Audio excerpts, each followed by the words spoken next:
News నేను సువర్ణ. తెలంగాణ భవన్లో BRS ముఖ్య నేతల సమావేశంలో కేటీఆర్ మాట్లాడుతున్నారు. ఇప్పుడు లైవ్ చూద్దాం. मस्जिद सदर भाई सर, मस्जिद सदर साहब के बारे में कुछ शेयर सुना। केसीआर साहब अकेले चले थे, तेलंगाना की जानिब लोग जुड़ते गए और तेलंगाना बनता गया। कारवां नहीं, तेलंगाना बना। केसीआर साहब आने के बाद तेलंगाना बना। और केटीआर साहब से हमारी एक रिक्वेस्ट है, जवाहर नगर के अंदर जब पार्टी स्टार्ट हुई थी 4000 కేసీఆర్ ముసలమ్మకి ఇస్తున్నాడు, లేకపోతే ముసలాయకి ఇస్తున్నాడు, మేము ఇద్దరికి ఇస్తాం, ఇద్దరు కంపల్సరీ ఇస్తామన్నారు. వచ్చినాయా మరి 4000?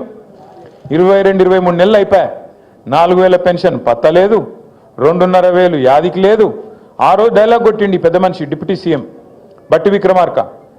ఒక ఆయన పాపం టీవీలో అడిగిండు బట్టి విక్రమార్క గారిని, అయ్యా మరి మీరు చెప్పే హామీలు వింటుంటే మొత్తం 420 హామీలు అయినాయి, 420 హామీలు అయినాయి, మరి ఇవన్నీ కూడితే ఒక 5-6 రాష్ట్రాల బడ్జెట్ సరిపోదు, యాడికెళ్ళి ఇస్తావా పైసలు అన్నాడు. ఏమన్నాడు ఎరికేనా ఆయన? మేము కాంగ్రెస్ వాళ్ళం ఏమనుకున్నారు మీరు? మేము 125 సంవత్సరాల చరిత్ర మాది, ఒక్కొక్కరు 6-6 ఫీట్లు ఉన్నాం. మేము కేసీఆర్ బక్కగున్నాడు, మేము దొడ్డుగున్నాం, మంచి తెలివితేటలు పుష్కలంగా ఉన్నాయి మాకు. మేము మొత్తం ఎట్లా ఆదాయం ఎట్లా పెంచాలి, ఎట్లా ఆదాయం పంచాలి అవన్నీ మేము చూస్తాం. కొత్త అప్పులు చేయం, సంపద పెంచుతాం, అందరికి ఇచ్చిన హామీలు నిలబెట్టుకుంటాం. 100 రోజులుగా है और जरूर आपका दुआ और आपके आशीर्वाद से केसीआर साहब फिर वजीर बनेंगे, वजीर आला बनेंगे और इंसाफ करेंगे आपके साथ. शुक्रिया. రీయింబర్స్మెంట్ ఇస్తలేరు, సర్టిఫికెట్లు ఇస్తలేరు కాలేజీలో. వీళ్ళు ఫీజు రీయింబర్స్మెంట్ కట్టాలి కదా. రాజశేఖర రెడ్డి గారు ఉన్నప్పుడు ఒక పథకం తెచ్చిండు, మంచి పథకం. ఏంటిది అది? పిల్లలు ప్రైవేట్ కాలేజీలో చదువుకుంటే వాళ్ళకు కాలేజీలకు పిల్లల తరఫున ఫీజు కట్టాలి, అది ఫీజు రీయింబర్స్మెంట్. మన గవర్నమెంట్ వచ్చినప్పుడు, కేసీఆర్ గారి గవర్నమెంట్ వచ్చినప్పుడు కాంగ్రెస్ వాళ్ళు, అప్పుడున్న కాంగ్రెస్ ప్రభుత్వం మన మీద ఒక 3000 కోట్ల బాకీ ఇడిచిపెట్టిపోయింది. ఇడిచిపెట్టిపోతే ఆ 3000 కట్టినాం. ఆ 3000తో పాటు 9.5 సంవత్సరాల్లో మరొక 17,000 కోట్లు కట్టినాం. అంటే 20,000 కోట్ల రూపాయలు పిల్లల ఫీజు రీయింబర్స్మెంట్ కోసం మనం కట్టినాం.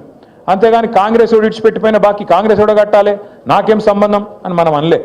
బరాబర్. ఎందుకంటే గవర్నమెంట్ అనేది కంటిన్యూగా ఉండాలి. ఒకడు ఉంటాడు, నెక్స్ట్ ఇంకోటి వస్తాడు, అటెంకి ఇంకోటి వస్తాడు.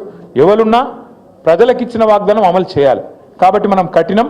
10 ఏళ్లలో 20,000 కోట్లు కట్టినాం. నిన్న వీళ్ళు ఏమంటారు ఎరికైనా కాంగ్రెస్ వాళ్ళు? డిప్యూటీ సీఎం, ఏ డిప్యూటీ సీఎం అయితే మాట ఇచ్చిండో మాకు తెలుసు, 100 సంవత్సరాల పార్టీ, 120 సంవత్సరాల పార్టీ, రాష్ట్రాన్ని ఎట్లా నడపాలో మాకు తెలిసినట్టు ఎవరికి తెలియదు అని చెప్పిన పెద్ద మనిషి నిన్న చెప్తున్నాడు, మీకు ఫీజు రీయింబర్స్మెంట్ ఇస్తున్నందుకు మా అక్కడ పైసలు లేవట విద్యార్థులకు. అంటే ఎంత అన్యాయం అంటే 13 లక్షల మంది విద్యార్థులు, ఒక్కరు కాదు ఇద్దరు కాదు, 13 లక్షల మంది విద్యార్థులకు ఇలా శటగోపం పెడుతున్నది కాంగ్రెస్ పార్టీ. వాళ్ళు సర్టిఫికెట్లు తీసుకోలేకుండా కాలేజీలకి వెళ్ళి వాళ్ళని ఆగం చేస్తున్నది కాంగ్రెస్ పార్టీ. ముస్లింలు కావచ్చు, ఎస్సీలు కావచ్చు, ఎస్టీలు కావచ్చు, బీసీలు కావచ్చు, లేదా అగ్రవర్ణాల్లో ఉండే పేదలు కావచ్చు, బాగుండాలే, చదువుకోవాలన్న ఉద్దేశంతో ఒక మంచి పథకం ఆనాడు రాజశేఖర రెడ్డి గారు పెడితే దాన్ని కొనసాగించింది